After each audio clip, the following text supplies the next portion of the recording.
Hello everyone and welcome to Cataclysm Survival Hunter Guide. We're gonna go over intro, stats and different gear options, talents and glyphs, different pets, all the macros you need, and in the end some overall tricks, rotation and openers followed by gameplay. I hope it will help you in understanding the basics of this pack in Cata. So let's get started. Survival Hunter haven't gone through some major changes from Wrath of the Lich King, unlike Marksmanship Hunter whose playstyle has been changed. We still have almost the same Black Arrow, Wyvern Sting and Explosive Shot, which is still covered by lock and load talent for potential insane burst. Unlike Marksmanship Hunter who rarely uses Serpent Sting, Survival still relies on it heavily. Definitely one of my favorite fun specs throughout Wrath of the Lich King, dealing mixed fire, shadow, natural and physical damage. And on top of that, now we can add in Cobra Shot and Arcane Shot as a fillers and make that burst even more terrifying. I can freely say that Survival has better damage than Marksmanship Hunter, but there is a reason why this pack isn't as competitive as other two specs. Lacking readiness and silence in the first place, putting some huge mobility handicap on this pack, where every cooldown you use can affect the outcome of fight. We got no 2x deterrence, 2x silence, 2x rapid fire, 2x monster call, 2x disengage, so movement and city management should be fully on point. But let's break down all the things and see how this pack works, starting with stats and gear. First thing you need to reach is 5% hit rating. I was playing at 3.5% for some time and it was freaking painful how much I missed. So hit rating above everything. Then we have 195 up to 240 spell penetration. Also a must have for Survival Hunter because 70% damage you deal is a magical damage, which can be affected by every kind of resistance. And here is a quick test with 0 and 200 spell penetration on Paladin who has 195 fire resistance aura. Crits were dealing 3,000+ damage more bare tick with spell penetration, which is insanely huge difference where you can hit up to 9 to 12 ticks in single fight. Normal hits were 1.1k down on average. Now imagine on battlegrounds when everyone has couple of auras like Nature to reduce your Serpent Sting and Cobra Shot damage, then Shadow Resistor for Black Arrow, and when all of these stack, you can lose tremendous amount of damage just for not being capped. Now you can clearly see how important spell penetration is, but not only for damage, but for not resisting the traps and tranquilizing shot. We should keep the resilience around 3k plus for normal build, but you can definitely go lower to maximize the DPS on battlegrounds. When you reach these, you can start with offensive stats like agility on the first place, then definitely critical strike rating, then haste or mastery, which will you anywhere reforge into critical. Our mastery is good in theory, but it should have better conversion rate. It is not worth losing critical to gain couple of percent of our damage over time. When I say couple of percent, I mean 3, 4 to 5% increased damage, which is negligible. Where on other side we can stack critical and have 8 out of 10 crits on ticks on Explosive Shot, which happened to me in S10 gear. So let's now jump into a gear sets. Our Beast main set will be full Wishes main and offset, not because I'm lazy to experiment or calculate with pieces, but because our main stats are agility and crit, which we most get through PvP gear. It is possible to drop some of main pieces to get some pure critical rating instead of reforge crit, but that will cost us 200+ resilience for each slot, which is too high. With this build we are sitting around 3k resilience, everything is reforged into crit except back, which is reforged into hit. And I'm still not fully capped, but not much bellow. Gems are 4 blue, 50 spell penetration gems to hit the cap for spell penetration. If you don't have tailoring enchant on back, then you go with 70 spell penetration enchant on back and 3 gems. Other gems on gear are 3 main red 67 agility from Jewel Crafting and rest are agility critical gems. When it comes to trinkets, there you have plenty of options. If you are not human on first place, you can go with either resilience or bonus crit on medallion, depends if you want more offensive or defensive stats. I've gone with crit. On other slot you can choose between Essence of the Cyclone as a main option, Dark Moon Hurricane for some passive agility and bonus damage in rotation, or something like passive proc Unheaded Warring or active PvP trinket with 1.6k agility, which is also a banger. If you're human, just combine one active and one passive offensive proc. Like I said earlier, there is also an option to combine PvE pieces, lower the resilience in exchange for some bonus DPS and more crit and haste.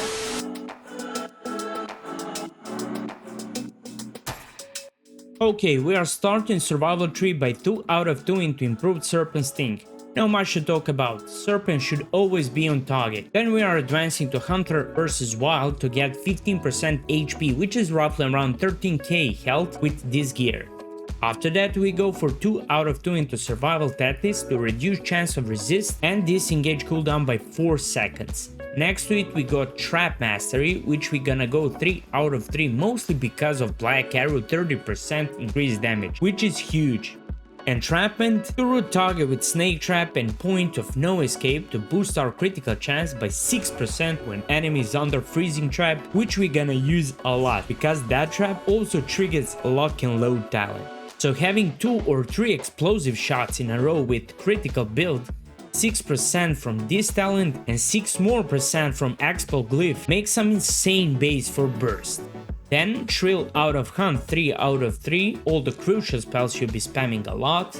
Counter attack, no. It can work in some specific builds against certain enemies, but generally no. Then Lock and Loaded followed by TNT, our crucial talent in this tree. Mirror Blaze could be an option if you are gonna play some isolated fights. You could literally reflect 20k Lava Burst or Chaos Bowl this way in sacrifice of later Marksmanship 3 talents, which we'll cover later. There we go, 3 out of 3 and Toxicology 2 out of 2 since we have a lot of crit chance, so this will be helpful. Then Wyvern Sting, its upgrade to make Serpent Sting our another single target damage buff, and Hunting Party, which is passive agility and attack speed buff for whole raid.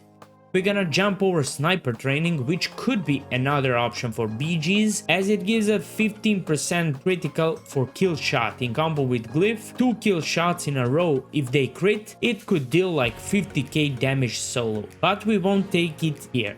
Then jump over Serpent Spread PvE talent and take Black Arrow. After that we jump on Marksmanship 3, taking efficiency to lower focus on our crucial abilities, 3 out of 3, one with Nature from Beast Mastery tree, and from now you can spend the remaining 4 points as you wish. I've gone for some more Marksmanship point for pet focus because we have a lot of critical strike, but you can go for Deterrence Reflect or Kill Shot Finisher too. Literally whatever you feel you'll be using the most. First glyph, believe me or not, is Explosive Shot, not much to talk about. Then we have Arcane Shot and Kill Shot. You can kick one of these, preferably Kill Shot in my opinion, and bump Serpent Sting glyph in. You use Arcane Shot a lot as a filler, while Lock and Load procs in between explosion shots. Still, Kill Shot glyph is a great finisher, giving the last chance for enemy to survive. It's up to you. Then we have Master Skulls and Disengage Major Glyphs that are irreplaceable since we don't have readiness and they're only source of mobility. However, third is optional, but none of them are actually useful. This one reduces Wyvern CD by 6 seconds on 1 minute cooldown, which is not much to be honest. Replace could be Scatter Shot or some of Traps, but again none of them is much of a use. Immolation Trap has 100% buff, but it shares cooldown with Black Arrow, which is your main damage dealer, again worthless. And these 3 last are minor, where Scare Beast and Pain Dart are must have. Third is also useless, but yeah, Revive Pet is there. Before we start, Cataclysm made a change where dismissing and calling some pets won't refresh the cooldown on their special abilities. But I'm not sure if we have 2 different monkeys, we'll actually be able to reset the cooldown or not. If yes, it's a great thing, but if no, it's okay. I will be pretending that we won't be able to reset the cooldown. However, there are some different options when it comes to pets. You can use multiple in a single fight with very simple macros, so let's start listing options. Okay, first and the most popular one for hunters in Cata is Monkey. Monkey blinds the target for 4 seconds and every damage will cancel the effect. For Marksmanship Hunter, this one is most used because it doesn't share DR with Scatter Shot, and it's a great option for reopening keeping enemies in CC, but we got problem here as a survival hunter. We are dealing with a lot of dots, which would definitely cancel the blind, unlike Marksmanship Hunter who play without any dots. Still, Monkey could be used as a range making option in combo with Scattershot, wotlk readiness and double disengage, but I think there are better options for survival hunters. My favorite pick for survival would be Crab or Spider, since we need to keep our enemies out of reach as much as we can because we don't have double deterrence and Master Skull. Both Crab and Spider have a immobilization ability like 5 seconds web and 4 seconds spin, which effect won't be cancelled if damage occurs. On top of that, Crab has charge and guarding ability in terrain. Pet talent build isn't that important, but you need to maximize their movement speed and reach Roar's Sacrifice, which is of vital use in PvP. So next to Monkey and these two guys, we got Cat as offensive stat pattern, which gives us around 500 agility and 10% attack power. I mentioned Cat because we can use it before the start fight and get that 1 minute buff. Dismiss the pet and call our main pet to fight. Cat isn't even bad to use as a burst machine to bring down enemies even faster. Some optional choices would be also Spore and Scorpion with their 30% reducing casting speed, which could clearly be an option against casters, and Scorpion Disarm against rogues, warriors, DKs or even hunters. You can store 5 of them in the same time, so there is a plenty of combination you can have for different matchups, because it's pretty easy to dismiss them and call another in the middle of fight. With that being said, let's move on macros and see how these dismissing and calling pets actually work. Okay, I got a bad news guys. There are tons of macros out there. Okay, there are a couple of repetitive ones, and of course you don't need to use them if you don't want, but they will make your gameplay easier when you used to them. So let's get started. Okay, we're gonna start with pet dismiss and call macros. I have that macro for 3 pets, Crab, Spider and Monkey, on 3 different cases. You can make macro with 5 pets on same button, but you will need modifiers, where I am almost full. It's very simple macro that dismisses pet, and on next click it summons pet that you wanted exact. If pet is dead, same button will start reviving the pet. On this tab, we also have Feign Death stop casting macro, so we can interrupt enemy cast in the middle of Cobra Shot, for example. Then we have just pet passive and pet follow, and bullheaded ability in case someone is hard focusing our pet. Intervene from Crab, macro that covers all special abilities from pets, same button depending which pet you use at the moment. Then pet moving macro with mouse over to prepare the crab for charge, or intervene for example on yourself, or to avoid your monkey being kicked while casting blind. Then we have abilities and specific aspect before we cast each of these spells so they can benefit from the aspect and we don't change our aspects manually. These abilities are Arcane Shot, Black Arrow, Explosive Shot, Cobra Shot, and all of them have cancel out deterrence, so you can cancel deterrence if you need before it expires. Only Cobra Shot doesn't have auto attack in case we want to scatter and open with it so we don't fire basic attack and cancel the scatter. Then we have deterrence with stop casting so we can react in middle of Cobra cast if we see some big enemy abilities being cast, like Lava Burst or Chaos Bolt. Disengage with stop casting and wing clip in melee range. Then we have freeze and frost traps with trap launcher. Master Skull with dash and pet passive pet follow if it's not in range. Rapid fire with offensive potion, trinket, roar of recovery and kill command. Roar of sacrifice on player, just change into arena 1 or 2 if you need for arena. Then we have mouse over scare beast. Then we have scatter with focus target with everything set to passive because it happened to me that something of these might interrupt the scatter, and that's more everything about macro. This part of the video will be mostly about understanding the importance of abilities, which one has priority, order of abilities in rotation and more. We'll start with rotation, how it should look like. So first thing to have on target is Hunter's Mark if you can. After that we have Serpent Sting because of Noxious Sting's talent that increases our range damage down by 10%. Then we have Black Arrow, which is our second damage dealer after the explosive shot. When target is stationary and it has huge HP like bosses in raids, it's easy to make a valid rotation, but in PvP there isn't particular order of abilities because we want our rotation to be most effective and to deal most damage before we get zone on or interrupt, charge or any pop some defensive cooldown. So one of the best openers you can get is something like this. You can start with Scatter, Hunter's Mark, Wyvern Sting, and then follow this. If we go with Serpent Sting and then Black Arrow, we will lose about 2 to 3 seconds without Explosive Shot, which is clearly the biggest damage dealer, so isn't it a waste not to use Explosive Shot in opener? Well, we can make it work like this. So on Wyvern, we go Insta Explosive Shot macro, which also has Crab charge ability in it. And then we go macro with Trap Launcher with Ice Trap to proc Lock and Load. Then we go Serpent Sting, Rapid Fire, Explosive Shot, Black Arrow, Explosive Shot, and then pump Cobra shots and Arcane shots until you get Explosive Shot out of CD and Lock and Load again. There we have almost 50% critical Explosive Shot ticks, and pay attention to pet damage thanks to big crit chance from gear, and go for the throat and Sikkim talents from Marksmanship 3 that allow my pet to regen some insane focus because of my critical strikes.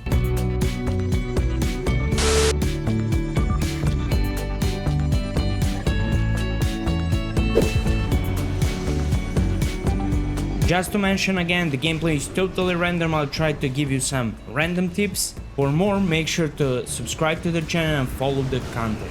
Thanks. When face Mage, open with Wyvern, but don't trap him the way we talked in rotation because he can blink faster than you can trap. Because of global cooldown, you can Wyvern and instant to trap or set a trap on the floor and expect blink in your way. In this one, he saved his blink and got into a trap, proc my Lock and Load and got slowed. I tried to force his breath in and did completely unnecessary deterrence instead of Kite. I took the time for deterrence to come in close gap and set the Snake Trap to immobilize him for 2 more seconds. His sprint activated and he came really close, so I scattered him even though he had dots on him, but that was enough to keep the distance. Then he blinked into me and breath, which I instantly trinketed and kept the range with another Ice Trap up. What could help you against Fire Mage is also a Roro Sacrifice because of crits, on which his instant Pyroblast relies on. No crits, no burst. Track Hot Streak proc with add-on and see when his Pyro is ready and prepare for Shadow Melt. You can see in second opener I did Insta Trap into a Wyvern Sting and he had to blink. Again, I failed to deterrence the Brad, probably because I did it a little bit earlier because he was on global cooldown probably. Use Monster Skulls for Frost Nova or Cone of Cold so you can walk freely, and yeah, again use Roro Sacrifice in the middle of fight when his biggest damage should occur and you are out of your deterrence. Okay, one rogue zapped me, other was coming. I set grab and move on macro so I can get the in-terrain from it. I revealed first rogue with flare and insta scatter which he trinketed. Instant feign dead so he loses target and gets into a freezing trap because he has no trinket now. I had my track hidden turned on and I pretty easily saw the second rogue approaching me, so I got the Wyvern on him. I didn't want to use Master Skulls in this moment because I don't have readiness and they are CC'd. I did deterrence and failed with Roar, which was a waste. I set Snake Trap and disengaged and they shadow stabbed me and opened again. That was a perfect moment for double Ice Trap and disengage plus Master Skull to move freely around. Right after Kidney Shot expired, I did Shadow Melt for them to lose target and buy me some time. I kept Flare on the ground and scattered the first rogue.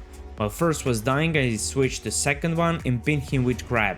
Then I expected Shadow Step, so I already put a Snake Trap on the ground. That happened and I rolled back with disengage once again, but now I couldn't move because I didn't have a Master Core. I put my crab away to get another in-terrain to lower as much damage as I can. Then I set another trap and freaking missed 2 abilities in a row, which was so freaking unfortunate. You can now clearly see the handicap of not having a readiness now, don't you? Don't use Master Skulls if you get caught with chains, just walk, don't waste it. When he grips you, feign that trap, Master Skulls disengage in 2 seconds. Shouldn't have used Black Arrow before AMS. When he uses AMS, just spam focus generating abilities. I mean, if he is Unholy, you can generate his runic power that way. If he is Frost or Blood, just pump focus. Just look how big damage is. Because I got 3 lock and load procs in this fight. That was fucking insane.